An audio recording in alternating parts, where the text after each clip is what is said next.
Dice Company contains fantasy violence, mature themes, and unapologetic bickering. No feelings were hurt in the making of it, but listener discretion is advised. Dice Company will always be free, but it's not free to make.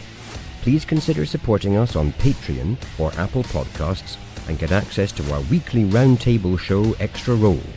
Just follow any of the links in the show notes for this chapter.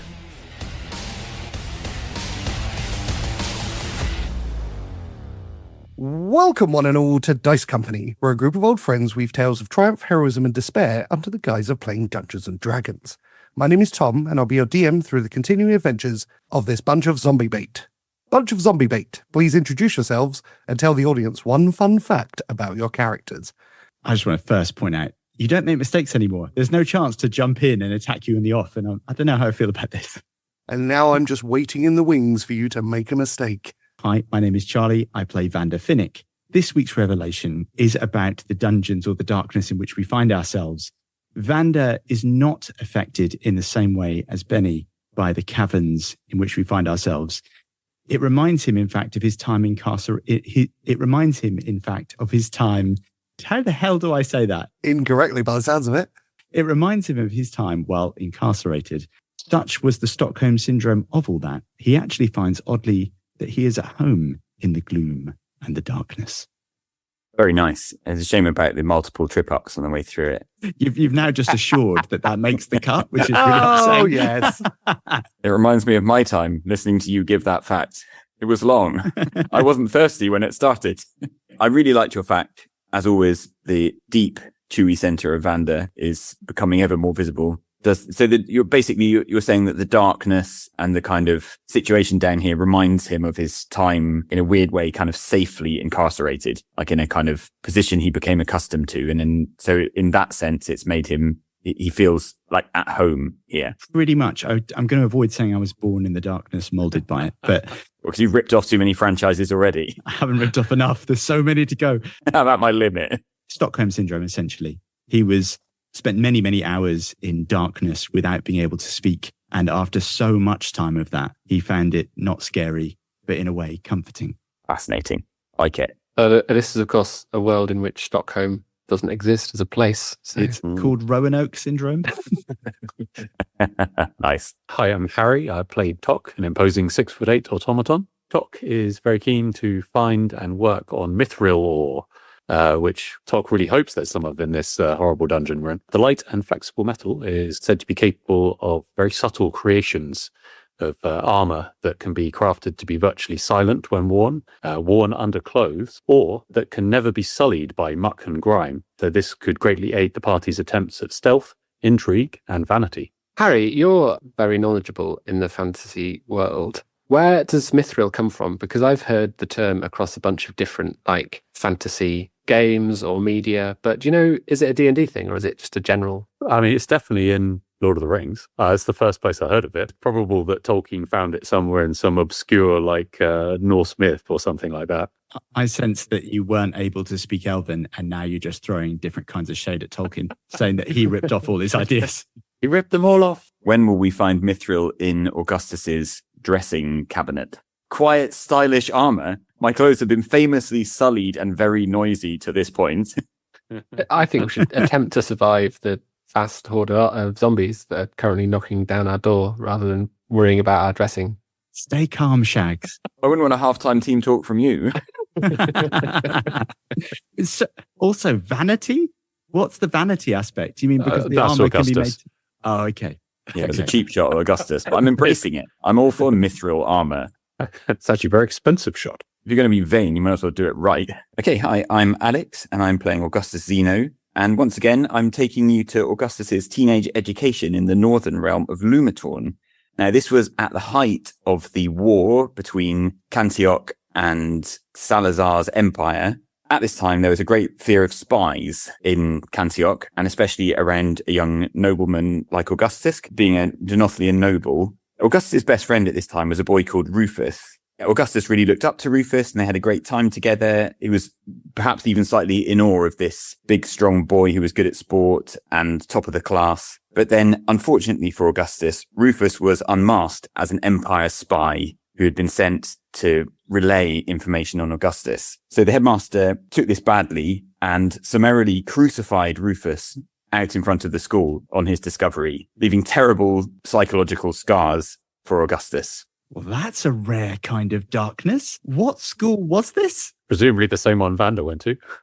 quite possibly. Wink Valley High, it was called. You mean crucified in the true sense of the term? He was nailed to a cross. No, he wasn't like told off really nastily. Wow. Well, I've got Lumatorn down as a bleak northern realm, a bit sort of Winterfell. And so I kind of had the early execution from the first episode of Game of Thrones in mind. You know, they needed good reports to go back to the southern kingdom where Augustus came from. My God. Al doesn't need the reference of Game of Thrones to know about Lumatorn because he has played an entire campaign set there. Doesn't remember that though, does he? You're in a safe space, Al. Cold, snowy, brutal. Like I sort of had it in mind as a rather similar sort of place. So for context, if spying gets you crucified, what happens if someone forgets their homework? Well, but I mean, being an Empire spy near a prominent young Denophilian noble, like, you know, it's bad to get caught in that situation. Yeah, that's pretty bad. But I'm going to take that as you lose a hand for the homework. I don't know. I haven't really thought about what else the school does. Obviously a great place to produce paladins. Exactly. What a paladin. What a paladin. Hello, I'm Dave and I play Bennie. While down in the cabins, there's been some kind of downtime and Bennie's been thinking about his dog Lenny and how he misses him and how it would be really nice to have a whole load of dogs, like a nice family of doggies. Thinks that would be lovely and would also upset Augustus as an extra bonus. He hasn't thought about the practicalities of this in any way at all. It's not something that he's thought through logically, but he has been naming his imaginary group of dogs. So as well as Lenny, he would have Kenny, Jenny, Henny, Svenny, and Ignatius J. Puppy Dog. Best fact ever. Always here for Lenny the dog facts. Well, and it's naming stuff as well. So right up Tock Street. 10 out of 10. I love that fact. Augustus is going to put an ad on LinkedIn for a new group. Well, thank you very much. And through the locked vault we go in the next chapter of Dice Company.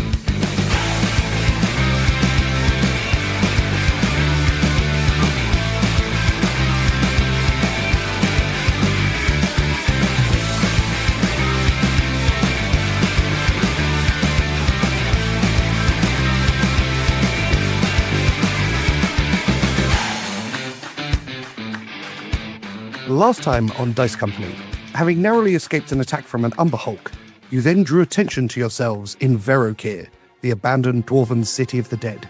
A sea of zombies as far as the eye could see descended upon you, forcing you to escape at speed on your stagecoach. With Bennie reacting poorly to stress, Vander desperately tried to keep him calm, while Augustus remained fairly oblivious and talked through everything he had at the zombies. A decision to turn right led the party to a twisted and broken end to the tracks, but an entrance to a long-forgotten branch of the Dark Bank beckoned you in.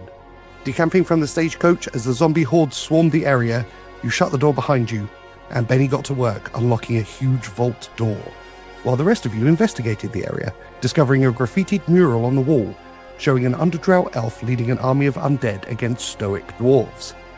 There is a loud click as Bennie finishes unlocking the vault door. What would you like to do? Heads up, chaps. Looks like we're in. And then I take a step back from the door and I say, any chance there's out in here? Excellent news, Bennie. I believe that if anything lies in that vault, it will be most valuable. The Dark Bank is a well-known purveyor of treasures. I thought we were looking for a way out. Oh, yes, of course, a way out too. But, trinkets will be handy. If we have to go back through the front door, we could throw a few gold coins at zombies and make our exit that way. Vander's answer to this is scuttling in the direction of the vault. Okay, hold up. I've got an idea. And I take a few steps back from the door and encourage others to do that. And then I would like to use my mage hand to open it rather than doing it myself. Ah, very clever. Tock and Tick will step to the bit that first opens in front of the rest of the party. Vander similarly takes up a position that is defensible. Likewise, Augustus. With you all in position, you pull the door open and the ancient hinges creak.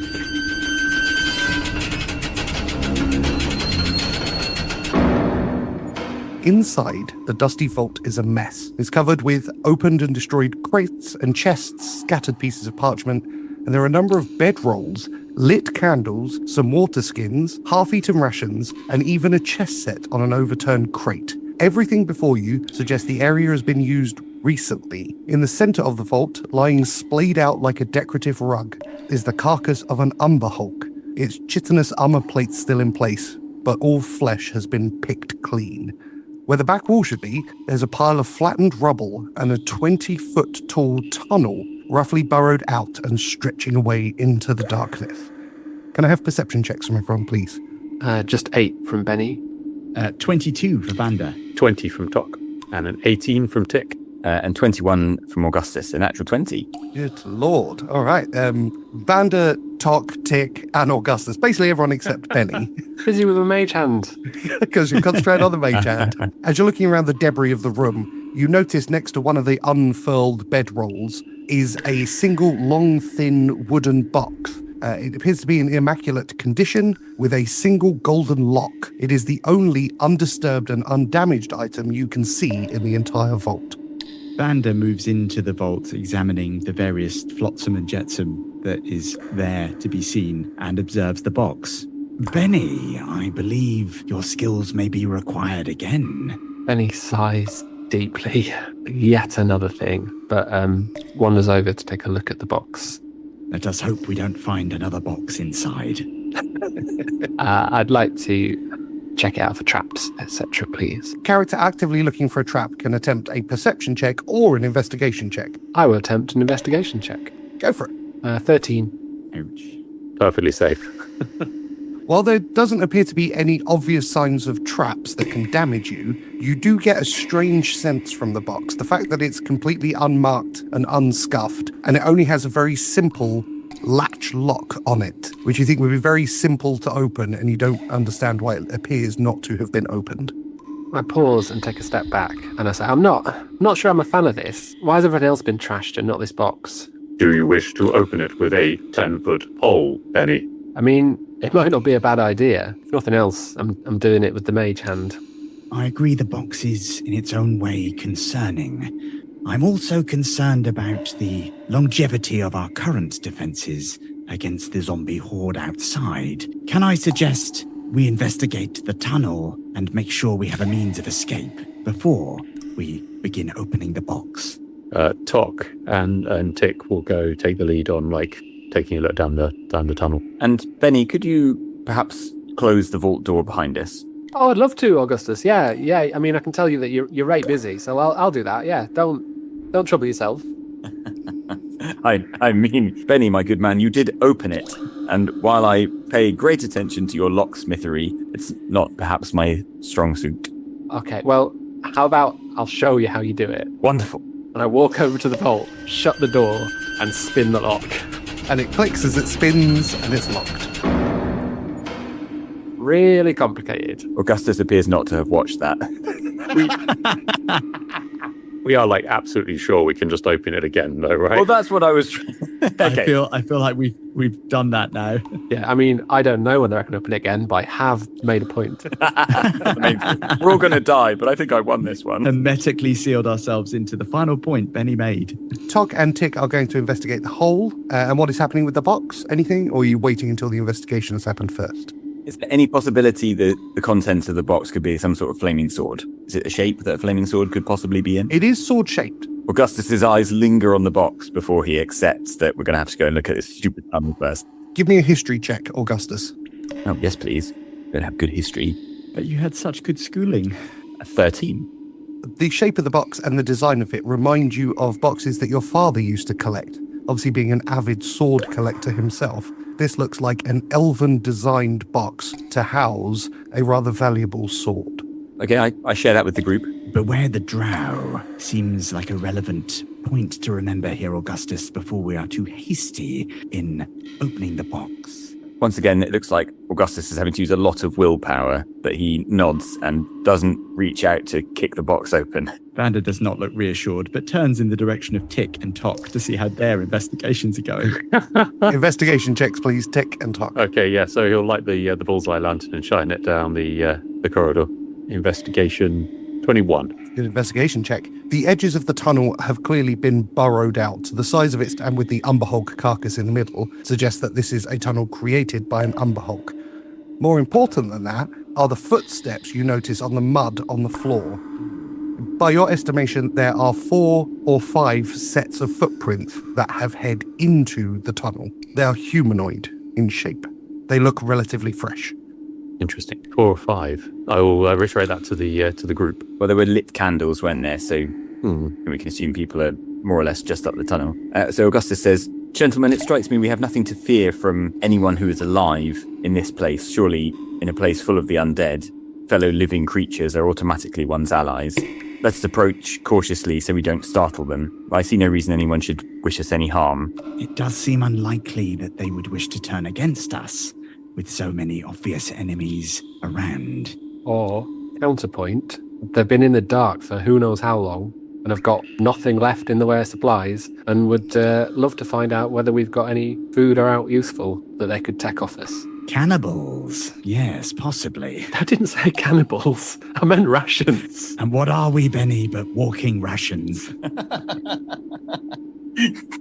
It would appear they are willing to eat Umber Hulk. And Tock will point at the skeleton on the floor and say, there is fresh manticore further out in the city. My only point was, let's not rush up and say hi. You know, let's work out who these people are, because this is very peculiar to me. Very wise, Bennie. Let's keep our swords out, gentlemen, and approach cautiously. Then we should proceed into the tunnel. Agreed. You opening sword box before we head on, Augustus? No, I have heeded Vander's extremely wise and thoughtful warning, and I shall think of little else as we proceed up the tunnel. If we live through this experience, we can come back down the tunnel, can't we? The tea and scrumpets and salt. As we leave, I'm going to make sure Bennie is positioned at the back of the group, and as they're heading up the tunnel, I pause, turn, and use the mage hand to flick open the box, see what's in it. What a team. With the rest of you heading into the long, dark tunnel, and he is as good as his word, spins round and using the mage hand, flicks the box open. Inside the long, beautifully crafted wooden box is a red velvet interior, upon which lays an immaculate rapier.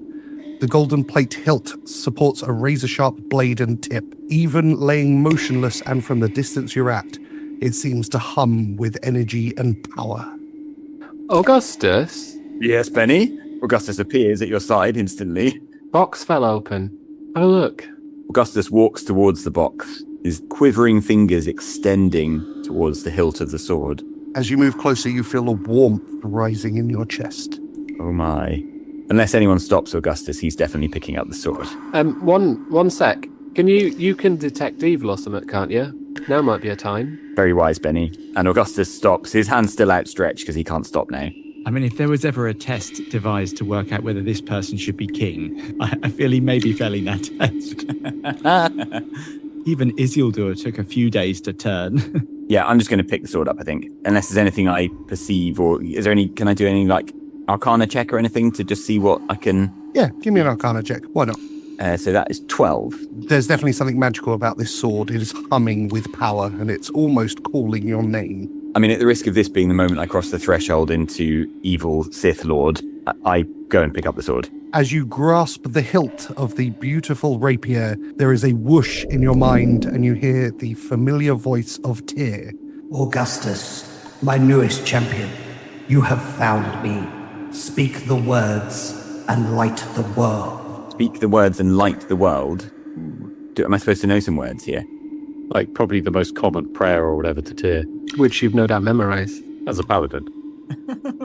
No, I don't know what to do. What am I supposed to say? What a paladin. Sorry, I'm the worst paladin ever. Having lifted the sword up and heard the words, your eyes are drawn back to the box where you see that there is a small piece of parchment kind of roughly nailed into the top lid of the box. On it is Elvish, Tertassa Asurinia. Do you speak Elvish? Yes, I do speak Elvish. It translates as Ember. So, Augustus will lift up the sword and try saying Ember. The sword ignites in flame. Yes!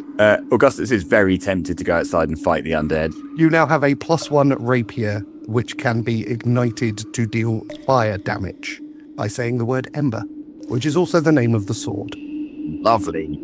I turn to the others and say, I'm sorry I opened Box. He's going to be worse than ever, isn't he? Augustus yells, Denothlia! And runs up the tunnel. Very weird that they left this behind.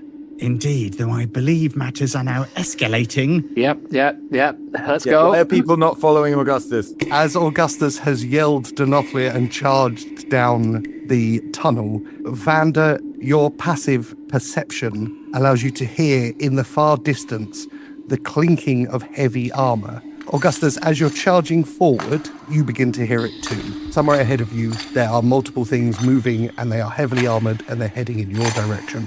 So Augustus is going to stop where he is to let the other guys catch up, and then release the drift globe, obviously keeping the sword out, and then release the drift globe to go ahead and see what we're dealing with. Vander hobbles up beside Augustus. Augustus, it may not be the best idea to show them your new toy, as of course, till moments ago, they thought it was theirs. I suggest we extinguish the fire, at least to meet these new people, if indeed they are people.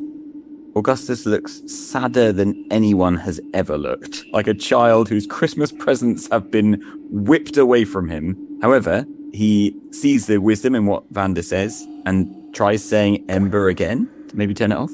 And the flames of the sword de-ignite. And so he sheathes the sword and then, get his normal rapier out, because just in case they recognize the sword even when it's not ignited.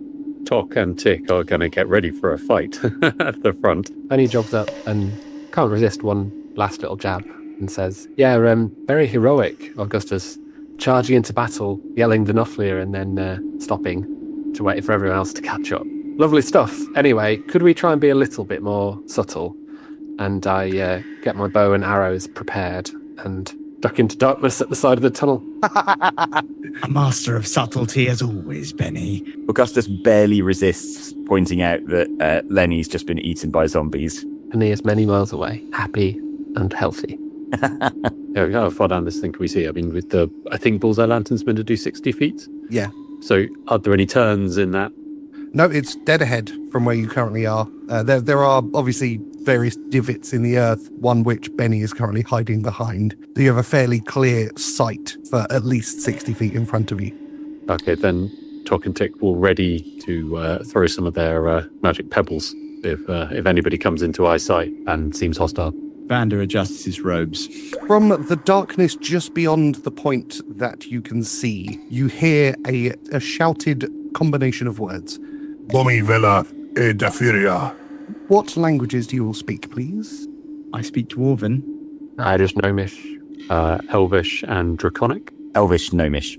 None of you understand the words that are being shouted. And then on the edge of the light that you can see, 5 heavily armored figures stood in perfect formation, each with purple cloth military uniform over full plate armor, move into view. At the front, the leader is wearing a metal mask that represents a kind of orcish face, and he has purple plumage on top of his helmet. I try Well met, gentlemen. in Dwarven, see if I can find it from a language. I take it they've heard us. They've seen us. The leader raises a full fist hand in the air and then removes his helmet, showing a heavily scarred orc face. I am Axel Von Holm, Centurion of the 13th Company of the 9th Legion of the Crimson Reach Army. Identify yourself. I am Vander Finnick, and these are my associates. Pleasure to meet you, Centurion. We find ourselves in a most interesting situation. What brings you into this tunnel? We were on maneuvers and needed to get away from the Empire. So, we moved down here unaware that once you enter, you can never leave. Do we recognise their uniform at all? You recognize the color scheme of the uniform, if not the actual design itself, and you also understand that the Crimson Reach Army is an army of green-skinned warriors from the far south. If I have understood your dress correctly, Centurion, you are far from home. He appraises you briefly before responding. Yes, we are tasked with moving against the Empire. Well then, this is most fortuitous. We too are stuck down here without a way of escape, but we also share your deep hatred for the Empire. Perhaps there is the possibility that we could work together. Possibly. But you do not look like military men. We are most certainly not of the military, but please don't confuse that with us not being useful. You look like a broken individual. Experienced is the term I prefer, but certainly I am keener of mind than of body. My associates, though, are by no means broken, and collectively we possess an intriguing skill set. There is just the four of you? There are just the four of us, yes. Deception check, please. A 15. There could be a space for an alliance of sorts. What led you to this cave? We were already in flight from the Empire when we made our way into an entrance, which was quickly caved in. We then traversed the tunnels and eventually found ourselves confronted with a horde of zombies, who we narrowly escaped by unpicking the lock to the vault, which is at the end of this tunnel. We are now, as you are, locked in and searching for a way out. Did you lock the vault behind you? We did. A matter of safety. Are you natives of Athlon? Some of us, we do hail from different regions. I see. And what do you know of this place? From what I understand, a terrible misfortune befell the dwarves who dwelled here. A blight that caused zombification, and it appears that blight may have been caused by a drow. Do you know of this legend? It is no legend. Like all problems, it stems from the Elastari, and in this case, a Vestic called Lothar Janeth. We entered this place 4 days' travel to the north, and were set upon immediately by him and his army. He forced us back here, and we had to take to the tunnels, which have provided us with some safety. We are far enough away from his hordes, but it is not wise to talk in the tunnels. Let us return to the vault to talk further. Certainly. He lowers his hand and the defensive formation is loosened. And Vander goes with him. I'm going to use a cantrip and send a message to Bennie. Simply says, keep yourself concealed if you can. The orcish soldiers begin to march in uniform steps back towards the vault. The leader, Axel Runholm, stares at Augustus as he passes him. Augustus gives no reaction, just tries to keep a kind of poker face. I won't speak to him as he goes by. Vander follows amiably.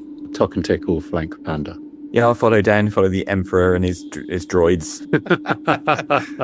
Bennie stares absolute daggers at Vander's back, but he follows his play and just hangs back in the shadows. Doesn't go into the vault, but kind of just waits in the tunnel in the shadows just outside. The rest of you make your way into the vault, and the soldiers each take positions near one of the bedrolls. A couple of them go over to the Umber Hulk skeleton and attempt to try and find meat on the bone, but they're scraping away and they're not getting much off of it at all. Axel approaches Vander. Do you or your friends have any food rations? We do have meager supplies, yes, and of course we'd be prepared to share them with you. And Vander duly does this. Please remove one ration from your inventory. I notice you have 2 automatons. We do, both of a rare design, though you may speak with them directly if you wish. He approaches Tock. Automaton, whom do you serve? I am a member of this party. Are you sentient? Tock's no good at deceiving people anyway. That is correct. We were under the impression there was no sentient automatons left. You're an interesting group. And then another orc takes his helmet off. We must move. Both our Jeanette's ability to control time is powerful, but it's still trickery. Yes, Shogak. As you can see, my men are eager for battle and to escape this place. How many were you when you entered this network of caves? There was around 20 of us. Most have been killed, one captured. I'm sorry to hear that. Do you believe you can recover him? We certainly intend to try. I think it makes tactical sense to work together. We could enter Lothar Janeth's palace in the Northern Drift. Splitting the party to attack from 2 sides could allow us to defeat him, rescue our man, and escape back to the light and to freedom. The light, the freedom. Apt words in our current situation. In the interests of both, I have a little confession. Centurion, You will be aware that the best commanders employ trickery when they need to. Of course. I do trust you now, Centurion, and so I will tell you that there is an additional man in our party, a gifted rogue who will be of great service to us. You'll understand that when we first met, I needed to be sure of your intentions, which I now am. We have also taken the liberty of liberating a sword from the chest that we found. You opened the box. We did. How did you manage it? We could not. I suspect that has something to do with my associate, Augustus, and his calling. And at this point, Augustus brings the sword out and mutters Ember to get the sword to light up. And it ignites. I give you light. This is trickery. I'll have no part of it. I'm interested in your other man, though. Where is he? He'll be with us shortly, I have no doubt. I decide now's probably a good time to step out of the tunnel and come into the vault. The orcs turn quickly to look, and Axel staring at you, Bennie. Impressive. You're a man of much talent. Thanks, yeah, it's been said. And then he puts 2 fingers into his mouth and whistles. From behind you, Bennie, an orc appears from the shadows. My men are of equal talent. That is sound tactical reasoning to keep something in reserve. I mean, I wish we had another sneak to sneak out behind their sneak. Is the new orc wearing heavy armor, or is he also dressed as a rogue? He's actually bare-chested. He's just wearing like a loincloth and a pair of furry boots. I give him a nod of acknowledgement at his stealthiness. And he nods back and takes his place next to the final remaining bedroll. Augustus is still staring at the sword like Smeagol at the One Ring. Centurion, Vander says, his eye gleaming. I believe we can most certainly work together. We offered our support years ago, during the Great Freedom War. Diplomats from both continents turned us away. They declared us savages and untrustworthy. Let us hope that cooler heads prevail on this day.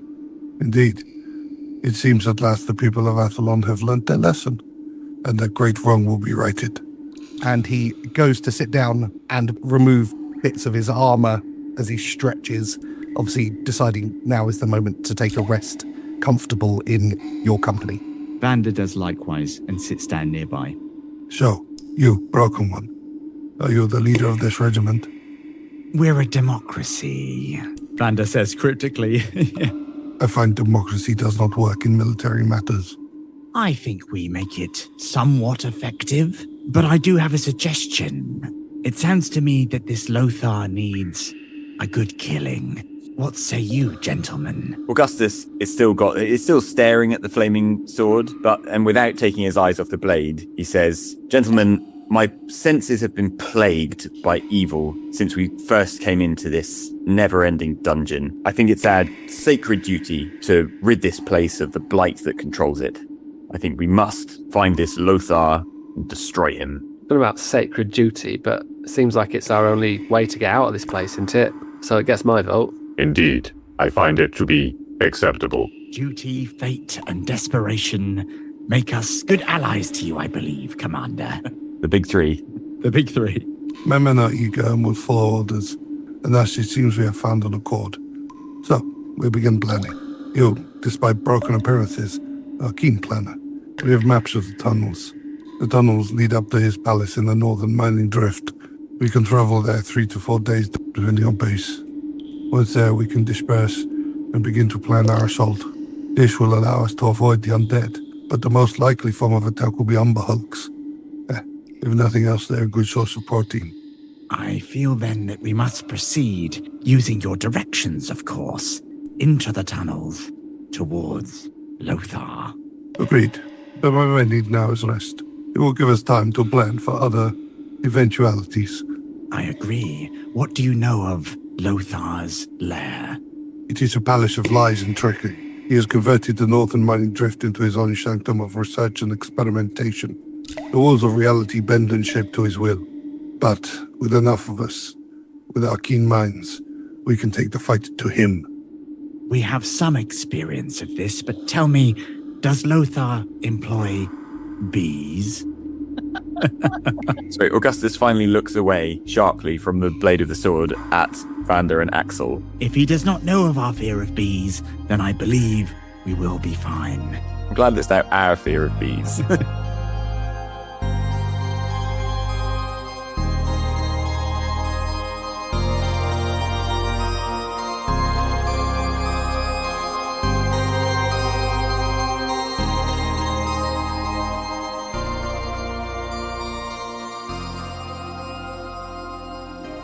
The orc who appeared from the shadows picks up a water skin and goes to sit next to Bennie.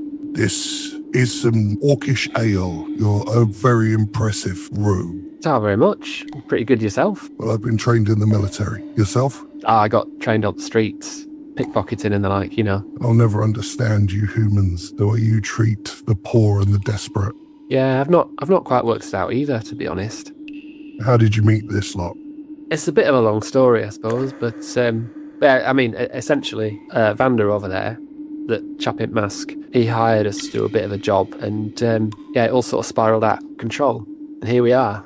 I see. If you don't mind me asking, why do you work with such a broken person? In our place, someone like that would have been killed at birth. It's a burden, surely. Now, I don't like to speak well of Vander, but there's a fair bit more to him than meets the eye. He's pretty sharp, and he can handle himself when pushed. And that's as much as you'll get out of me in terms of being nice about him. But a lot of people have tried to kill him, and nobody's managed it yet, so he must be doing something right. Vander rises. Excuse me, burden coming through. As he makes his way to Bennie. I say, oh yeah, and one more thing. He hears just about bloody everything. Yes, Vander. Bennie, a quick word, if I may. Yeah. And he strolls out of the group. Excuse me one sec. And follow Vander. I appreciate that in our current circumstances, training of any type will not be possible, but do allow me to give you some advice, if I may. Is this the whole fireball thing, Vander? It has something to do with the enormous fireball, yes. Yeah, go on then. And of course the lightning you struck me with. Yeah, no, you've made your point. I get you, yeah.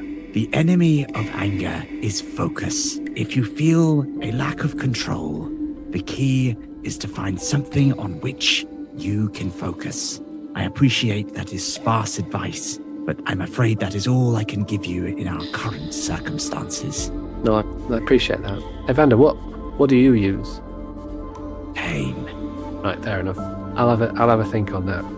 Thank you. Vander nods and makes his way back to the Centurion. I go back and sit next to the other rogue and try out the orcish ale. It's surprisingly sweet, which really takes you by surprise. It's very pleasant, if a little bit, room temperature. If nothing else, this adventure has got me trying out all drinks at World, and, for that I'm grateful. Tock and Tick. One of the orcs in heavy armor has approached you, removed helmet, to reveal pigtails. One purple, one yellow. She is obviously very muscular underneath the armor. You know how to use the weapon you have there? And she points at your sword. Indeed. I have received training from the Broken One. He knows how to handle a blade. He has provided expert instruction. How do I know I can trust you? I am unclear. We have been fighting the Empire for over a decade, and the Empire looked a lot like you. The Empire is comprised of humans and their automaton slaves. I am no slave. She looks at you appraisingly. Do you play chess? I am unfamiliar with that term. Come sit. And she beckons you over to a chair, and there's a dragon chess set on an upturned crate. Tock will go and sit and wait patiently. As she begins to teach you the rules of dragon chess, Augustus, another of the orcs, approaches you. So, you got the sword? Yes, it would appear so. It's a strange day for me, locked in a vault, but I've claimed a magical flaming sword. I am Legionist Shea Benton from Crimson Reach. Pleasure to meet you. I'm Augustus Zeno, and he gives him a bone-crunching handshake. I hail from the old continent of Cantioch. Antioch. I thought you looked a little bit podgy. And he grabs you around the belly and basically kind of grips the small amount of fat that there is. How does Augustus react to that? Augustus sort of like hunches up his shoulders, kind of resisting the urge to shove him away, but just looks uncomfortable, but doesn't sort of fight him off. And he laughs and pats you heavily on the arm. You're not like the others from Cabsiak, are you? You're no coward. I would hope not, sir. Oh, sir. I see. You're obviously of finer stock. It's not for me to say. Are you too fine to share a drink with me? No, of course not. I'd be delighted to. He pulls out a small vial which has a pale blue liquid in it. There's 2 shots worth in here. I'll have half, you have the other. I've got detect poison and disease, but that's a spell. I don't think I'm going to waste it on this. So suspicious. I mean, actually, Augustus is not going to delay. Very, very well. Pour away. He looks around for some fine crystal glasses that this is going into. And while he's looking around for the fine crystal, the orc, having popped the top, drinks half of it straight out of the vial and hands it to you while pulling a slightly twisted face. I'll put hair on your kidneys. Not pausing to correct his knowledge of at least human anatomy. Who knows, maybe orcs do have hairy kidneys. But Augustus chops it down in one. It is brutal. It burns from the moment it hits your lips all the way down your gullet. And hair grows on my kidneys. That's grog brew, that is. Oh, yeah. See, now we're battle brothers. Yes, it was rather enjoyable. Thank you so much. Are you attempting to put a brave face on it? Absolutely. Give me a performance check. 9. Attempting to play it cool after the shot, you involuntarily burp, and it burns as you do so. One of my eyes just slowly shuts. And Shea Benton, the orc legionary, laughs. We're going to be fine friends. That we are, my good friend. And where do you come from? How do you come to be in this band of unfortunate soldiers locked in this strange dungeon? I'm from Crimson Beak. We all are. We're undefeated. We're the 13th company of the 9th Legion. There's nobody finer than us in the entire military. I can see that. It's a fine band. We were sent by the Imperator Jaquil, sent over here to kill the Emperor. So, nice and easy. Very good goal. That's a handy task to be given. How many of you were sent? More than 6, one would hope. Yeah, the full company of 20. Full company of 20. What was your plan to reach and kill the Emperor with such a small number, albeit of obviously fine warriors? We landed on the south and we thought we'd quietly move our way before sneaking our way onto Alphon. And how did you come to be here in the mountains? We figured moving underground, avoiding detection of the Emperor's lapdogs would be the way to go. And then we entered this god's forsaken place 6 weeks ago and immediately set upon by that Fashstick and his personal army of petrified shorthands. We tried to escape, imprisoned my brother, and using his arcane trickery, he willed us down. And now here we are, all that's left. Oh, I'm sorry to hear that. So your brother is the hostage that your leader mentioned? Aye. Shaq, he's a unique figure, but he's still alive, and they'll struggle to kill him. He is still alive. How do you know this? I don't know. Magic users, probably some kind of ceremony they're trying to perform. Yes, sounds troubling. We should certainly reach him and set him free as soon as we can. Oh, I'll tell you, if we can set him free, the damage he'll do. He's very, very angry. I would not want to be in Lothar's shoes right now.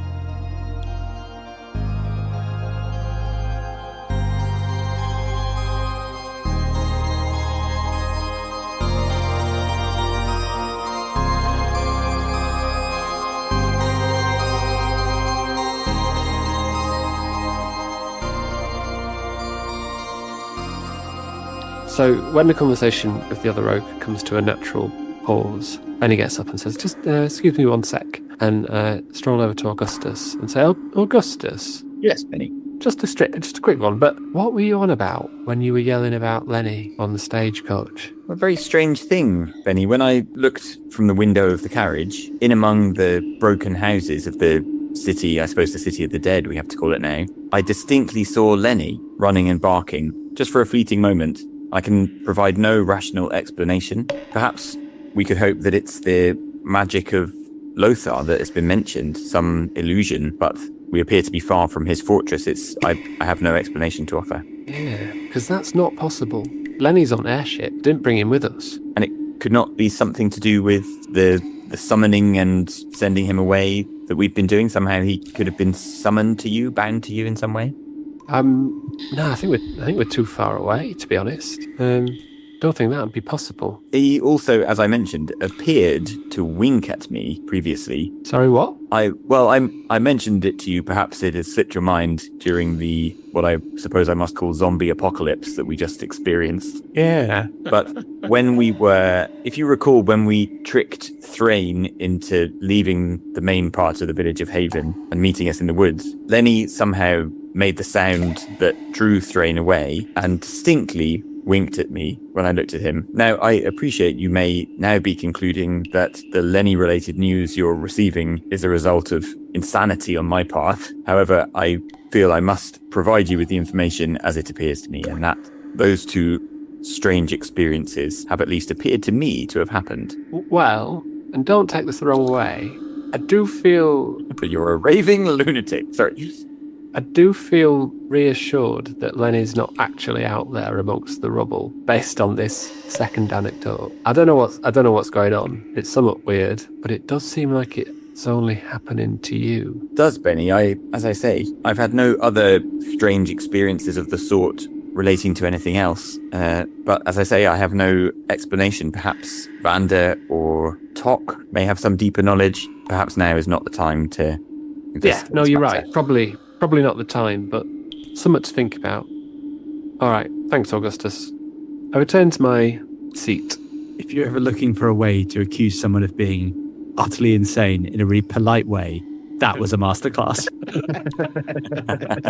GPs are going to be listening to that audio. Like, here's how to ask your patient have they completely lost touch with reality. Absolutely. All very good, but it does appear to be happening only to you. Vander, the Centurion Runholm is sat with you and looking out at basically both sides getting on quite well. This is a good sign. Both groups get on well. It appears they do, which bodes well for us in the coming drama. I've been impressed. Honor has been satisfied, and I'm sure we can work together to take down Lothar Janeth. I'm pleased to hear that, Centurion, as I believe without one, the other cannot escape this place alive. We should get moving. He's not a safe place at the best of times. This may be a futile gesture, Commander. There's something I would like you to have. And with that, Vander passes a small note on parchment, on which is displayed the insignia of the Heron. You mentioned that part of the downfall of our current situation was the lack of allying with your kind in the battles that have been in the past. Maybe this will salve that wound and form a new beginning of sorts. This looks like the inner politics of the Athlon people, and as was made clear by diplomats at the time, Athlon has no interest in Axiomar or Crimson Peak. So while I wish you luck in this bird venture, it is not for me or my people. Quite understand, says Vander, inwardly nettled, but none of that shows on his broken face, and the parchment disappears back into his robes. Men, shoot up. And the orcs suddenly stand up, helmets on, shield and swords ready, and they get immediately into formation. Vander looks at our group and the distinct difference between how we approach that sort of thing. Gentlemen, stroll. Tock and Tick will again flank Vander. Yeah, Augustus will sort of get himself slowly organised, pack a few things, unpack a few other things, pack them back up again. Tock will thank the orc who was teaching him chess before they leave. Does he play one final move and say checkmate before walking away from the table? I just have a quick check through my stuff, make sure everything's in place, and I'm good to go. You can stand to attention at Vander's order. Did not do that. 30th Company, march. And the orcs head into the tunnels, closely followed by you guys. As we're walking along, Tock will ask Vander, he'll say, Vander, query, what is the plan? And there was me imagining you might offer me a ride. Vander pauses, and then, in the midst of his desperate shuffling to try and keep up with the basic walk of the Legion, says, The plan currently is to use the knowledge we have of the tunnels to find a location at which time we can plan more directly how we will assail this Lothar. Tock will sort of accept this and offer to give Vander a lift. Vander takes that very well. Why, thank you, Tock. Tock will give him a piggyback. And then as we go past the other orcs, I'm going to turn and say, Tock, look at their muscles and their working bodies. How wonderful.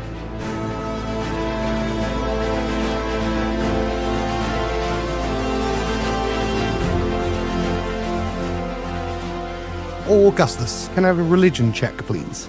6. What a paladin. Yeah, I know. What a paladin. Fuck off. he's agnostic. As you're making your way through the tunnel, Augustus, you hear the voice of Tyr in your head. Augustus, champion of Tyr, the decision will be put to you soon. Choose wisely. Presumably, if you'd rolled well, you'd have some information about what that decision is. Choose number 4 in the multiple choice quiz. I like how Tyr sounds a bit like a Cockney gangster in a 70s flick, like Get a Carter or something. So Augustus broods on that for a little while, and whenever the next opportunity comes, he'll put it in his notebook from the world-famous Hooker Prophet. Can I have a D20 from Bennie? Then 8 on the D20 from Bennie. A investigation check for Tock. Tock will guide himself on this one. 16 for Tock. And a survival check from Vander, please. That's an 8 for Vander. You're just going to find I'm slumped off your back in a minute. Just going to slither to the ground. First things first, Tock, as you're carrying Vander through the darkened tunnels with your bullseye lantern lit and facing forward, you notice a wonderfully smooth pebble. Your direct tick to pick it up. A tick picks up the tourmaline gemstoned pebble. I believe this is a pear. Tock will take it and put it in his bag holding. Bennie, roll a D100 for me, please. 33. So you guys travel and make your way through the tunnels for a good 8 hours. The orcs are there marching, perfectly precisioned, not a misstep, no signs of exhaustion or anything like that. You guys are sort of shambling around behind them. You reach a point where the tunnel splits into 3, and Centurion Axel Ronholm holds his fist up in the air. We should be heading right, but I know there's a safe camp ahead. Can you keep up the pace for another 8 hours? Or should we stop and rest? I mean, Vander's feeling fresh as a daisy, but probably not the time to jump in with that. It seems unlikely that all 4 of us will pass con checks for 8 hours. Bennie glances around and says, yeah, I reckon Tock could do a break. I thought the automaton would be tougher, but there we go. Men, the machine needs to rest, so we rest. Tertiary camp ahead. And he marches his men directly ahead. Tock will not react or correct anybody. The military orcs from the Crimson Peak set up a lovely camp in a little kind of alcove to the tunnel. They unroll their bedrolls, set up a campfire. Everything is basically done for you guys. If you need to have a short rest, or if there's anything you get back on a short rest, now is the time to do that. Tock will take out his little leather case, open it, find a spot in the corner, and again pour a small measure of water inside, and then seal it back up. Tock, Says Vander, his eye gleaming. Yes, Vander. were you just feeding something? No, Vander. It was water. Were you just allowing something in your bag to sate its thirst? In a manner of speaking, yes. I see. How very intriguing. I don't suppose you would bestow a further explanation on me? Tock will take the case out, open it, and show it to Vander if he wants. Again, like a golden light spills out over Tock's face, and if Vander comes over to take a look, She will. it's like a small cylindrical case, about, 6 inches diameter, and as Tock opens it up, you'll see inside is a bed of soil and 3 small saplings that look a bit strange because they're all glowing with a golden light. The light is coming from the saplings. By all the fires above and below, says Vander as he looks at the 3 saplings. What are these, Tock? These are Jurima saplings, Vander. Fascinating. They are special to me. And what do you intend to do with them? I have plans. I am unsure of the feasibility. I wish to grow them. Thank you for sharing this small miracle with me. I will, of course, keep it to myself. I would find that to be acceptable. Vander leaves Tock's side and makes his way to the furthest point away from the group in the cave and begins to burn incense, which I assume makes quite the amount of smoke because, of course, we're in a confined cave. Yep, pungent as well. But he's not worried about that. He's going to carry on burning his incense, and then his hands begin to move as he begins uttering secret words. This culminates in a particular gesture which Vander has recently mastered, and from the smoke emerges Bellerophon. Axel approaches you. So, you're a magic user then? In a manner of speaking, this is not the kind of trickery you've experienced, I suspect, from the loathed Lothar. This is a ritual, and with that, may I introduce my familiar, Bellerophon. And Bellerophon's two eyes focus one after the other on the orc.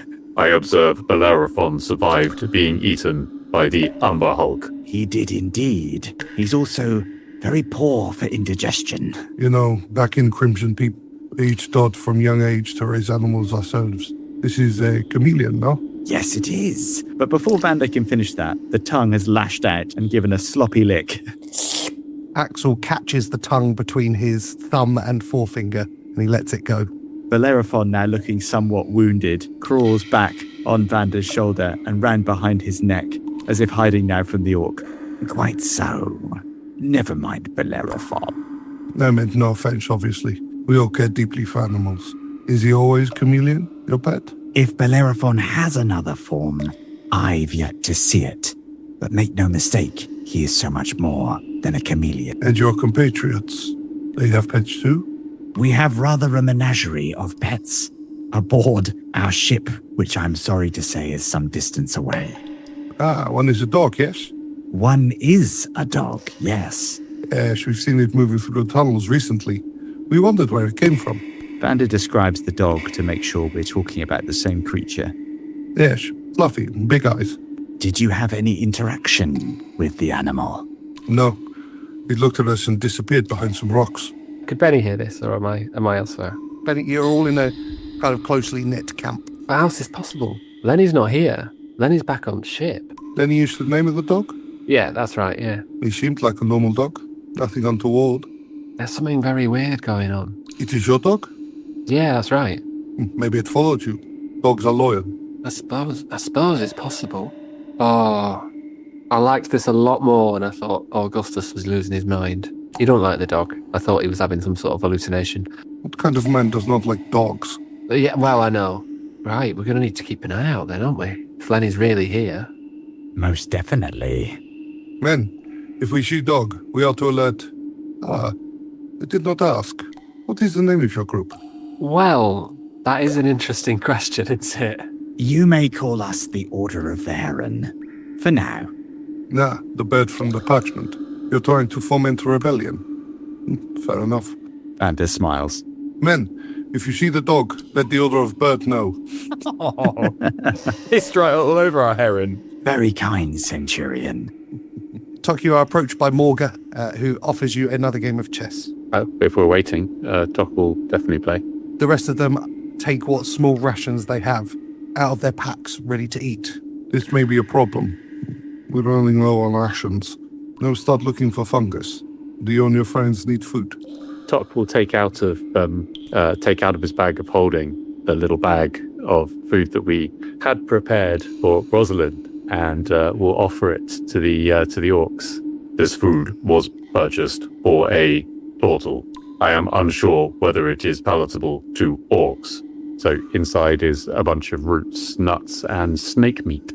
One of the orcs takes it. Right, this will be quite delicious. Thank you very much, Master Automaton. Well, it was Tock, wasn't it? Indeed, that is my designation.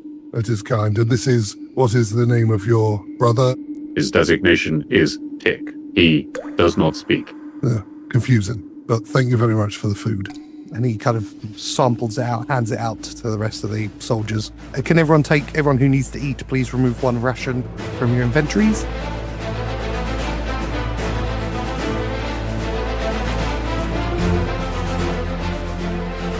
This time, can I have a survival check from Tock. Tock gets a 14 for survival. An investigation check from Vander. And Vander gets a 23 for investigation. And a D20 from Augustus. 8 for Augustus. Roll a D100, please, Augustus. Doesn't sound good. 41 on the D100. Vander, as you're sat around the campfire, something catches your eye in the corner of the kind of muddy tunnel that you find yourself in. Buried underneath a selection of kind of rocks and pebbles that have clearly collapsed from the roof down onto the floor, you see a small piece of parchment. I summon Bellerophon. The rest of you are treated to the long dance of Bellerophon pulling a piece of parchment out from under the rubble, and quicker than he did the book, but still relatively slowly dragging it.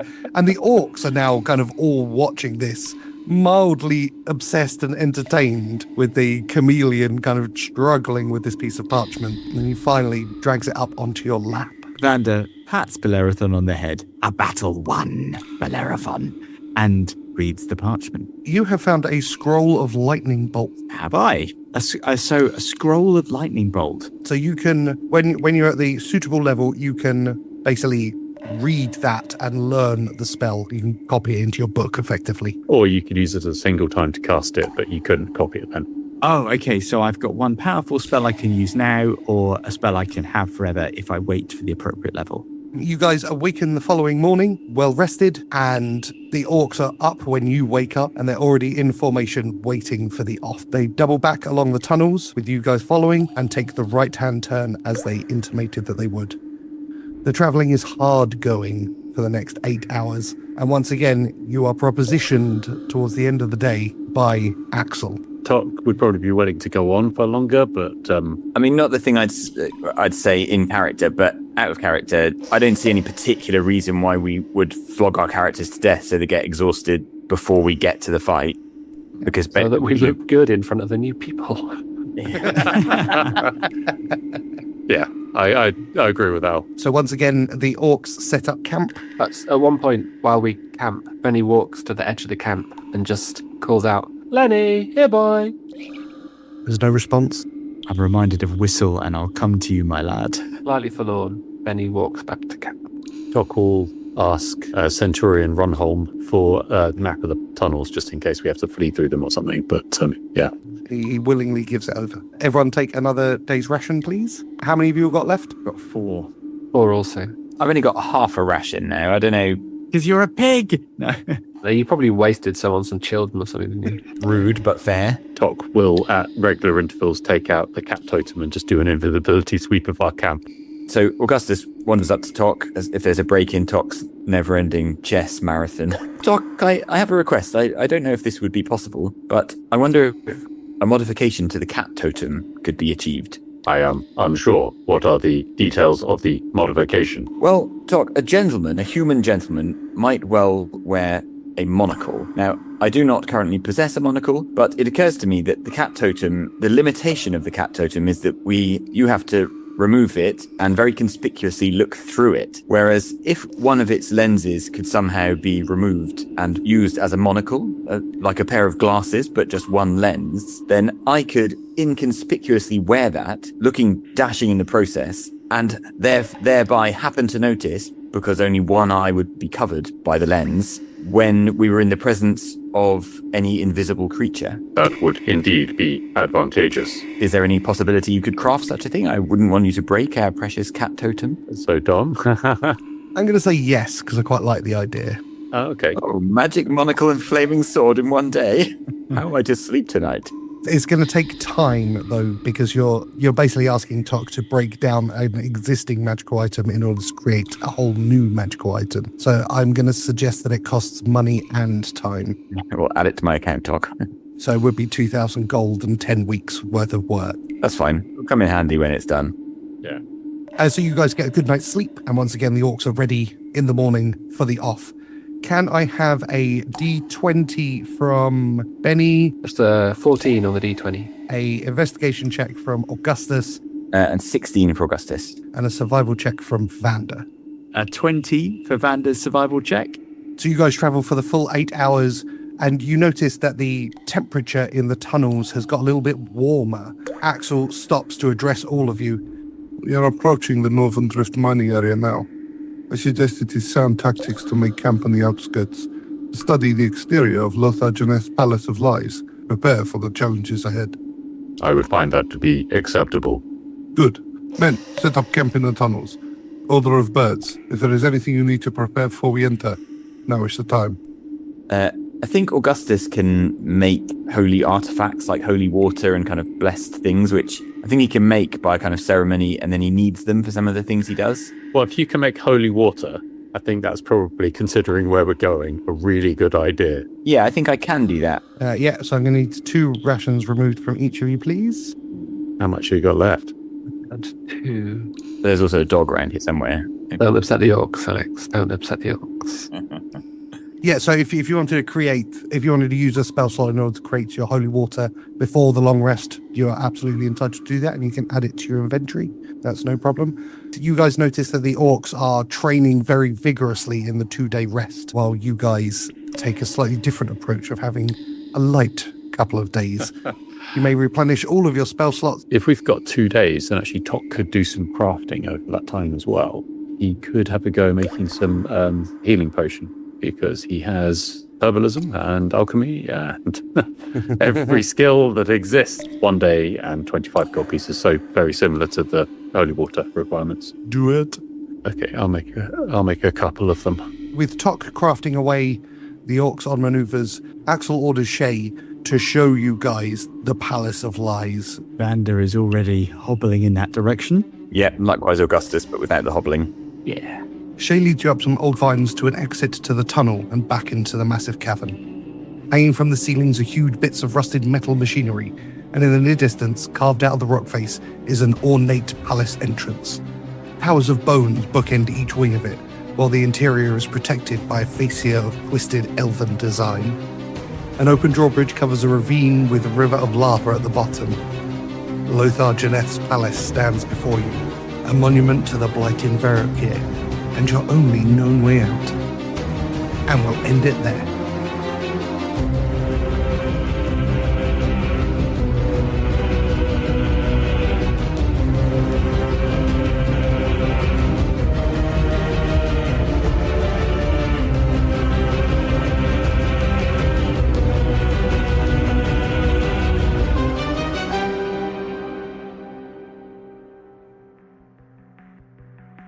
You've been listening to Dice Company's Small Embers, starring Dave Windust as Bennie Quez, Alex Morrison as Augustus Zeno, Charlie Blackadder as Vander Finnick, and Harry King as Tock, with Tom Patrick as your Dungeon Master.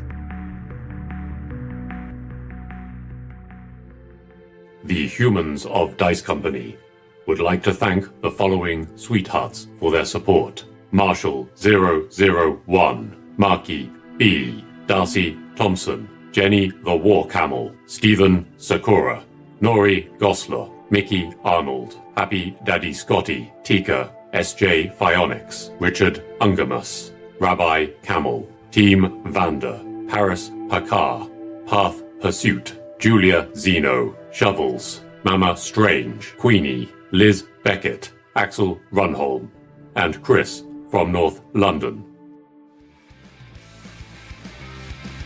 Tommy, your computer's being creepy again. It's doing the thing where it, like, plays clips of audio. I was on mute. I don't know if it's you then, but I just heard myself say, let's tie him to a tree, make sure he don't go anywhere. It's funny you should say that, because the last time I didn't actually say this to you, the last time you mentioned this, I listened to the hard recording, and it was coming through on all channels. You didn't make it up. It was there in the audio, in the recording for every channel. Where's it coming from? I don't know. It's a bit creepy. It is, isn't it?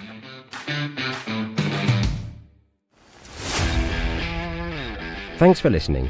Please consider supporting Dice Company on Patreon, where for the price of a cup of coffee, you get access to a whole other show, Extra Roll, as well as an ad-free listening experience. The Dice Company Discord server, along with our socials, can be found on our Linktree in the show notes. If you enjoyed this chapter, please like and subscribe, and don't forget to recommend us to your friends. If you didn't like it, recommend us to your enemies. And we'll see you next time on Dice Company.